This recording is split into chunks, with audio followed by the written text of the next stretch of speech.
Maharashtra today 24 news सत्य परिस्थितीचा सविस्तर आढावा। पन्हाळा तालुक्यातील कोलोली येथे कोतोली पीठच्या वतीने एकात्मिक बाल विकास योजना प्रकल्प पन्हाळा यांच्या वतीने राष्ट्रीय पोषण महासप्ताह 1 ते 30 सप्टेंबर सुरू करण्यात आला असून आज सुपोषित किशोर सशक्त नारी हा उपक्रम व मेळावा कोलोली येथे राबविण्यात आला। कार्यक्रमाचे उद्घाटन सरपंच पवित्रा कांबळे व उपसरपंच प्रकाश पाटील, अंगणवाडी पर्यवेक्षिका सुनंदा कोष्टी यांच्या हस्ते करण्यात आले। या कार्यक्रमामध्ये नाचणीपासून तयार केलेले पौष्टिक पदार्थ, पाककृती, आकार साहित्य, मांडणी, रानभाज्यांचे प्रदर्शन तसेच रांगोळी प्रदर्शनाचीही मांडणी करण्यात आली होती।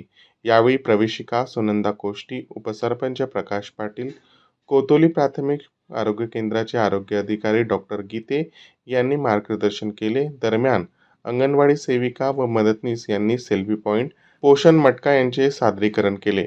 या उपक्रमाला कोतोली बीडमधील सर्व अंगणवाडी सेविका, मदतनीस, कोलोली सरपंच पवित्रा कांबळे, सदस्य क्रांती सावंत, ग्रामसेविका शोभा पाटील, माता पालक, गरोदर माता यांच्यासह महिला वर्ग उपस्थित होता। महाराष्ट्र टुडे मराठीसाठी ब्युरो रिपोर्ट किरण म्हस्कर, पन्हाळा, कोल्हापूर।